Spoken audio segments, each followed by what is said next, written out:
Well, hey there, and welcome to my channel. My name is Crafty Kathy, and I'm so happy and thankful that you stopped in to craft and spend a little time with me today. I have some vintage inspired Halloween DIYs that I made with Dollar Tree products. So let's jump right in. We're going to start off with just one of these little bulbs, or I guess ornaments, that you get at Dollar Tree at Christmas time. Most of us have these at home, I think. I took mine outside. I just opened it up and I spray painted the outside portion. I wanted to spray paint it black, but I didn't have the color I needed, so I just spray painted it a darker color. We're going to use this sparkle mesh that comes in all different colors from Dollar Tree. You see on my table I have an orange, a purple, and this one is a black, and it has orange spider webs on it. It doesn't really matter what color you use, just it's going to be kind of background. I'm just going to take it out and I'm going to fold it over itself a few times. I would like to take a quick moment to thank each and every one of y'all for stopping by my channel. If you haven't subscribed yet, please hit that little red subscribe button and become a part of our family. We would love to have you. And if you would, hit the like button because it really helps me out on YouTube. So you see what I'm doing here. I'm not really being particular in any way. It doesn't have to be anything special. I'm just going to take it and put it down in there. I'm going to put a little bit of glue here and there around the inside edge just to hold that in. And it honestly doesn't take much glue at all because this is so thin. You see, I'm just putting a little bitty line there and just pushing it to that glue with my fingers. And once I know that it's good and stuck down around the edges there, if there's any excess sticking out, just cut it flush with the side of your little ornament.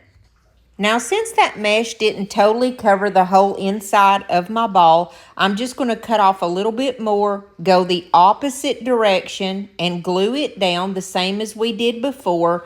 And any that's sticking over the side, we're just going to cut it flush with our little scissors.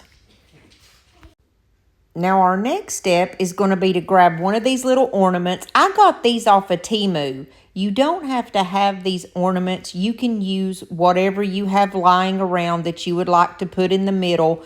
But I just paid a couple of bucks for these off of Temu last season. And they're just little vintage inspired ornaments that's just going to go in the middle. And you see how cute that is? I just put a little glue in there and stuck him right in the center because he is front and center. Now off camera and to save time, I made up the other little ornament in the exact same way that I did the first one.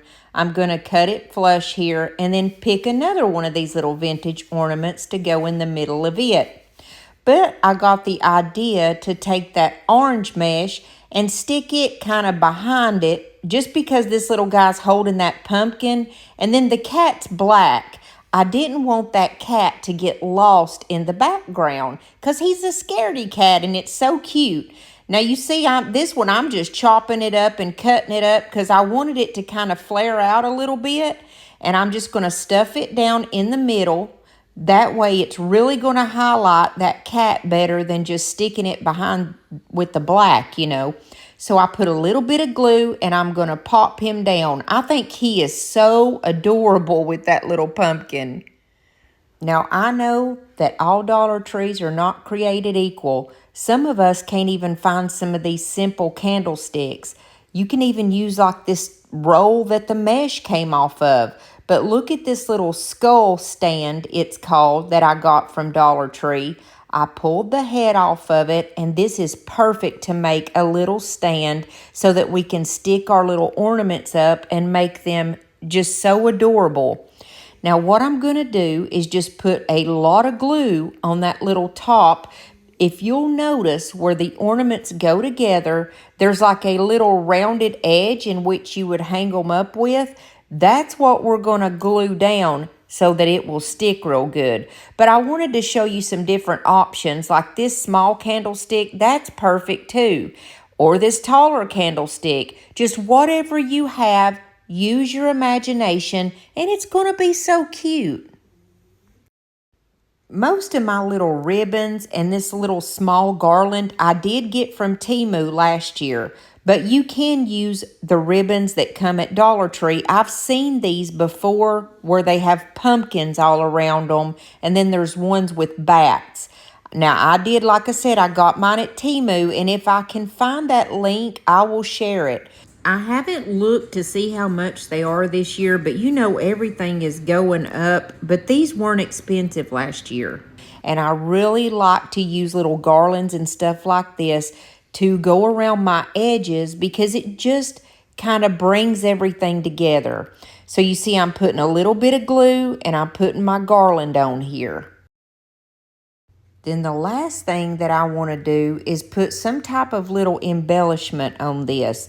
Now, I did get these little pieces also from Temu. I know that this is a Dollar Tree video. However, I do find a lot of pieces at Temu way cheaper, or not way cheaper, but just as cheap as Dollar Tree. And I tend to grab those simply because I can order them from home. They're in stock and I can get them coming to the house. Whereas sometimes at Dollar Tree, you never know what you're going to get. You may go in there and the shelves be bare, or you may go to a Dollar Tree and it just have all kinds of goodies. You just never know. But like I said, to me, the price is basically about the same, and I can find some little pieces that I can't necessarily find at Dollar Tree. I'm going to take this little ghost and stick him right down on the bottom there. Now, I felt like we needed to put something down around the bottom just to kind of finish it off. I cut off a piece of the orange and a piece of the black, and I just kind of wounded them around each other and glued that in a fashion like it's going down, almost like a barber pole is the thought that came to my mind. And I think it turned out really cute like that too. So I just wrapped it around my little bottom portion and put a little bit of glue there to hold it. Now, if you've watched any of my Halloween DIYs, you know that I'm a sucker for a good old battery-powered light, and this is no different. I got these off of Amazon about a month ago, and I paid around 12 bucks for 12 strands. Now, or 12 little pieces, you know. You can get these at Dollar Tree, but they're $1.25, $1.50 each, and usually you have to put the batteries in them and all that stuff. I find these so much easier. Plus, I like this purple color for Halloween. It looks really good when the lights are off, and man, it just really makes a statement. All I'm going to do is wrap this around the outer portion and put a little bead of glue here and there just to hold it. And don't worry, your hot glue will not fry these lights. I've used these battery-powered lights until I can't use them anymore. And I love these things, especially during the special holidays like the fall time and the Christmas. You'll always see this in my DIYs. So simply, I just wound it around there, glued it to the back. That way we can change it if we need to. Then we're going to move on, and to kind of disguise those lights a little bit, I'm going to use the black garland, and it's going to just go around here very simply like the other one did. Then we're going to stick him on his stand, and we're going to see how beautiful these turn out. So I decided to use this smaller candle stand for him because it fit in there perfectly, and it actually looks like it was all made as one little piece, and it just turned out so good. If you can find these style of candlesticks at your Dollar Tree, these little small ones, grab them up because they're very versatile and easy to use in your DIYs. We're just going to take this little spider web. Honestly, I do not know where it came from. Put a little bit of glue on the back, and that's what's going to go on the front of this little stand. And I hope you like these. They're simple and easy, and they're so cute with the vintage flair.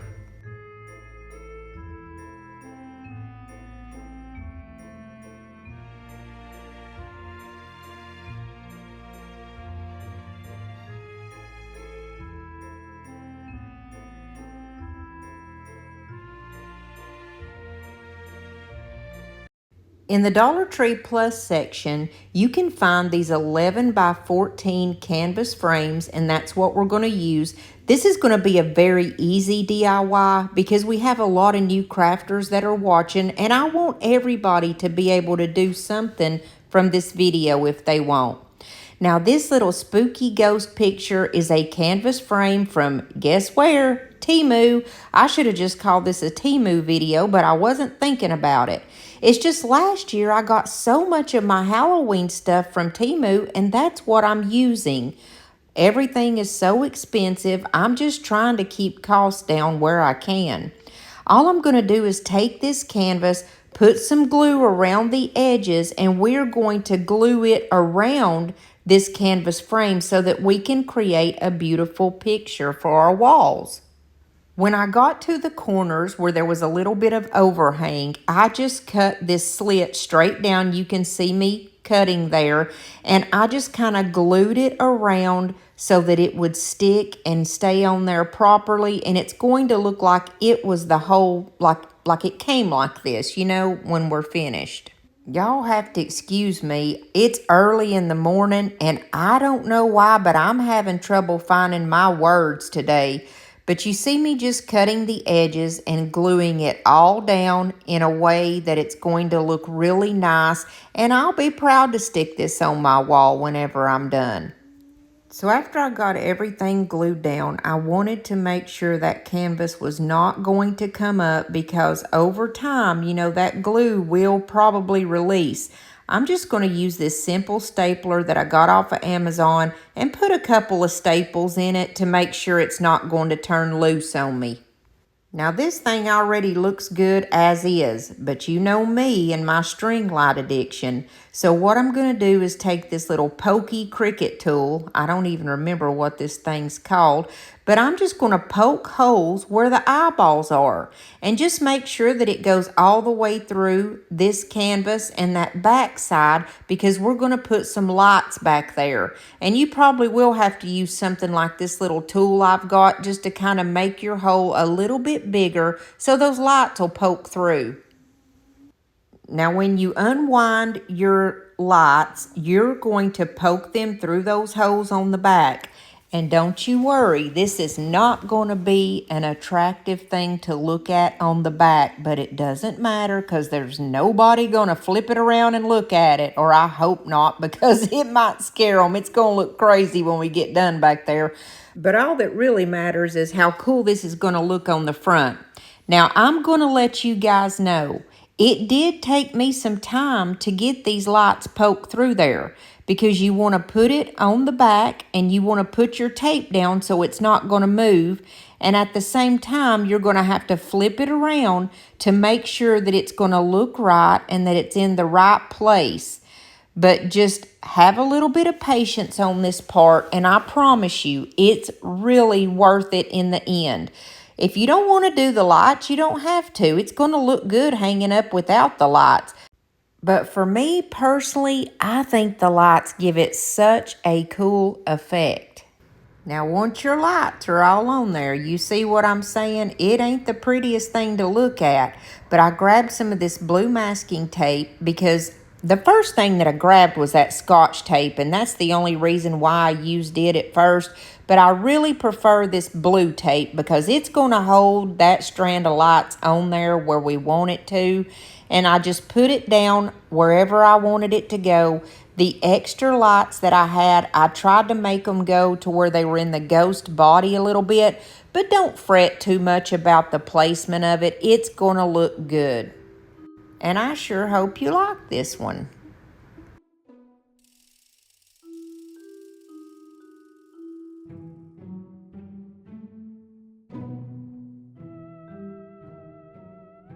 I'm just going to use one of these rounded mirrors from the Dollar Tree. I love to use these because they make beautiful decor and they are so easy. What I'm going to do is take the mirror out though. It's so simple. You just pop off the back and pull it all off.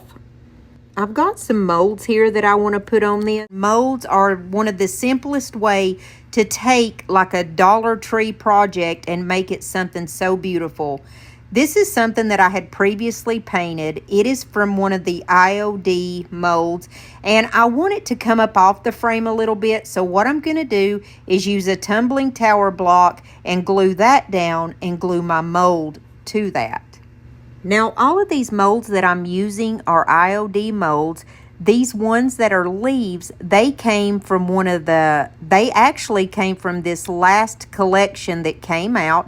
I'm just going to cut the stems off of them. And once again, I'm just going to use hot glue because I'm trying to get the video put out for you guys. But normally I would use my Type Bond Quick and Thick. I'm just going to place one leaf on each side of that little bottom piece. I like that look.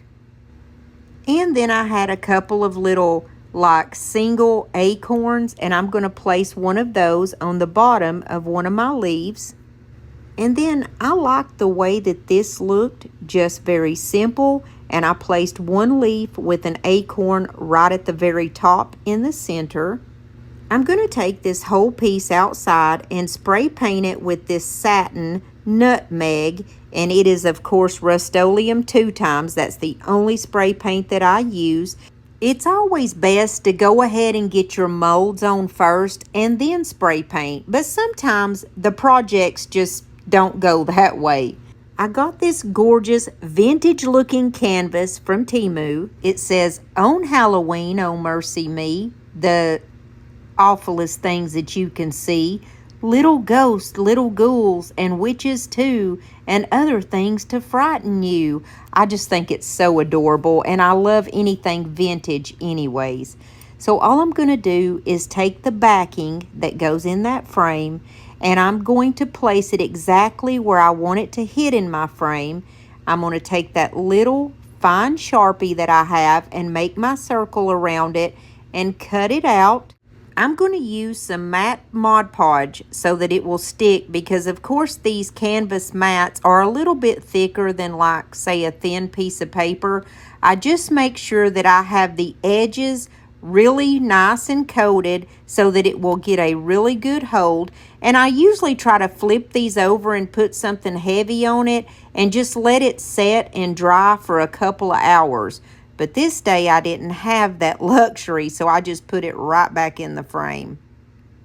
Now it's time to spruce it up Kathy style, and we're going to make it beautiful. I didn't think that the antique gold was going to look so good, so I used my ebony color rub and buff. It has a little bit of a different consistency. It's a little bit more liquidy, I guess you could say, than the antique gold.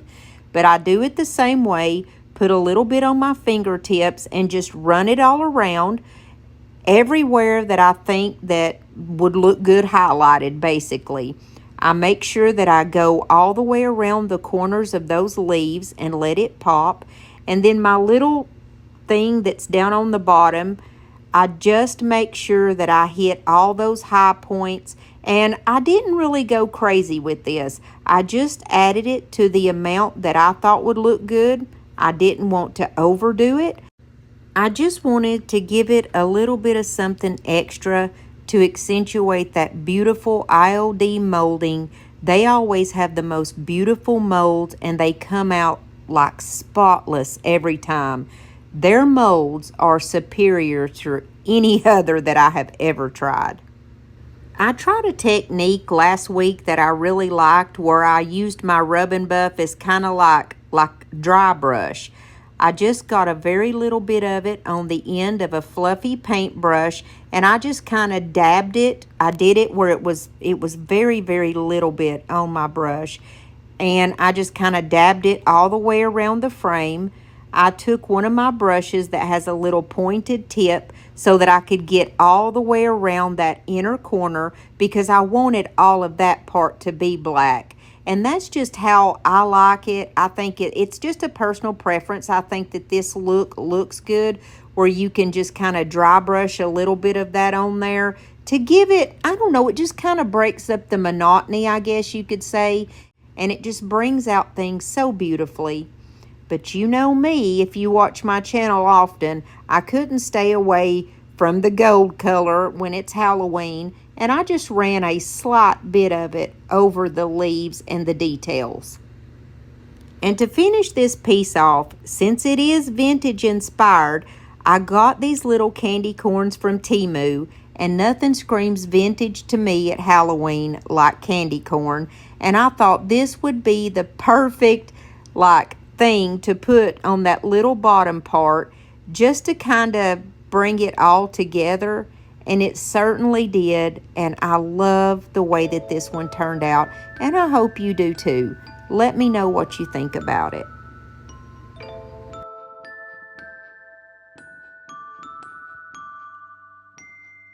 If you made it to the end of this video, I just want to thank you again for stopping in and chatting and crafting with me. Crafting is such a beautiful way to escape sometimes the reality and the pain that we see in our world every day. And I am so thankful and blessed that we've built a community here that's built on love and for love of crafting. I think most of us have found that crafting is a way to release stress, and I'm so proud of that. I love you guys so much, and I'll see you here next time, as long as the good Lord's willing and the creek don't rise. And did you know that if you're on a phone or a tablet that you can just tap on my face right here and subscribe to this channel? And I would love for you to do that. Also, if you did like this content, I have another one right here that's very similar. Just push on it and it'll take you there in a minute. God bless you and your families.